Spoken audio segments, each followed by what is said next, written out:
Sir, आपको संसद रत्न से सम्मानित किया जाना, इसके उपलक्ष्य में क्या कहना चाहिए? मुझे संसद रत्न से सम्मानित किया इसलिए आदिवासी पाड़े के जो गरीब लोग आए मुझे मिलकर गए। 80 साल की जो हमारी माता जी वो मुझसे हाथ मिलाने का उसने इच्छा जताया, ये मुझे बड़ी खुशी देती है। लेकिन मेरे साथ में काम करने वाले पार्टी के सब थोड़े बुद्धिमान लोग कभी कभी गोपाल शेट्टी के नजदीक आने के लिए थोड़ा शर्माते हैं। ये तो मैं पब्लिक में जाहिर किया कि मैं कम पढ़ा लिखा हूँ, मैं गरीब घर से आया हूँ, मैं 200 फुट के घर में रहता था। अब इस बात की अगर किसी को एलर्जी है तो देश के प्रधानमंत्री तो गरीबों की बात करते हैं, है ना। ये देश में अभी भी गरीबी इस प्रकार के बुद्धिमान लोगों के लिए ये पिछड़ा रहा है। लोगों को पानी नहीं है, लाइट नहीं है, शौचालय नहीं है। ये सारी चीजों को जब देश के प्रधानमंत्री पूरा करते हैं और देश के प्रधानमंत्री जब इतनी बड़ी बात करने के बाद भी मेरे उत्तर मुंबई में भी अगर इस प्रकार के छोटे छोटे कई मुद्दे एक एक बाकी है तो वहां पर मैं जाके संघर्ष करता हूं, तो मेरे पार्टी के जो मेरे सहयोगी कार्यकर्ता है मेरा मजाक कभी कभी उड़ाते हैं, तो उसका मुझे बहुत दुख होता है। मैं मानता हूं कि जो कुछ भी बातें खुलकर आनी चाहिए। अब मेघा चाफेकर हमारी पार्टी की पदाधिकारी है, उसको पानी का कनेक्शन नहीं है तो नहीं है, उसके लिए मैं संघर्ष करता हूँ। अब ये लोग मुझे कहते हैं कि एक आदमी के लिए भी आप क्यों संघर्ष करते हो, तो मैं 80 फुट का घर जब टूटा था पादरा नगर में तब भी जाकर मैंने वहां पर संघर्ष किया।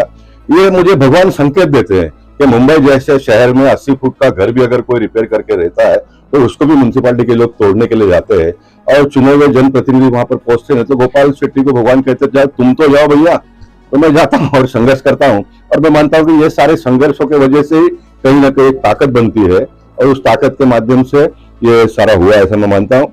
मैं देश के प्रधानमंत्री जी, हमारे पार्लियामेंट्री अफेयर कमेटी के जो मंत्री है प्रहलाद जोशी जी और मेघवाल जी का धन्यवाद देना चाहूंगा।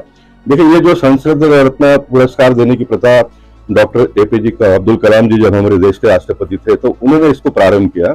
उन्होंने क्या कहा, इन दिनों में पॉलिटिक्स बहुत गंदी हो गई थी, तो उन्होंने कहा कि ऐसे गंदे माहौल में भी कुछ अच्छे लोग हैं तो उनको भी हमने सामने लाना चाहिए।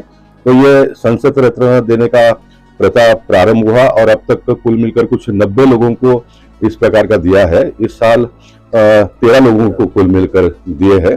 और इसमें आप सबकी जानकारी के लिए प्रहलाद जोशी जो हमारे जो चेयरमैन इस कमेटी के, मेघवाल जी है इसमें, और जो जूरी है वो सभी अलग अलग पार्टी के एमपीज है, सभी राज्य के ऐसे 5-6 लोग हैं। उन सारे लोगों ने मिलकर ये चयन किया है और इन सारे लोगों ने इसको मिलकर चयन नहीं किया तो गए 2019 से 22 तक, यानी अभी 22 का अंत हो गया। ये 4 साल का जो पूरा काम का लेखा जोखा है, आपने कितने सवाल डाले, आपने कितने प्रश्न पूछे, आपने 377 कितना डाला, 0 कितना डाला, सभागृह में आपने बातें कितनी की, आपका हाजिरी कितना है। मैं 3 कमेटियों में काम करता हूँ, लगभग सभी सांसदों को 3-3 कमेटियां दी गई है।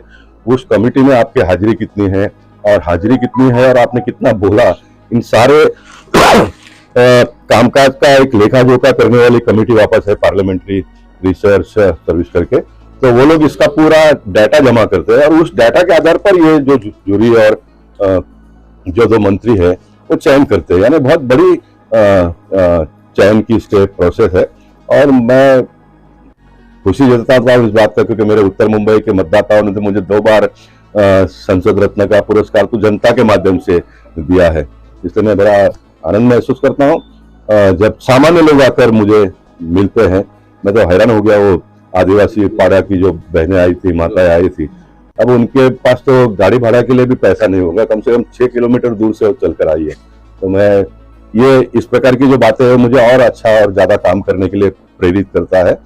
और सुखी लोगों का भी मैं कभी बुरा नहीं करता हूँ, क्योंकि देश को अगर विकास के पथ पर ले जाना तो जो धनवान लोग हैं वो पैसे लगाते हैं और रोजगार उपलब्ध करते हैं और सामान्य लोग हैं वो काम करते हैं। हमारे देश का एक फैशन हो गया आजादी के बहुत साल लंबे तक, 2 बड़े लोगों को गाली दे दो और अपनी राजनीति कर लो, तो मैं ये काम नहीं करता हूँ। मैं फेरी वाला की बात करता हूँ, मैं फुटपाथ पे बैठे हुए लोगों को भी बात करता हूँ, मैं गरीबों की बात करता हूँ।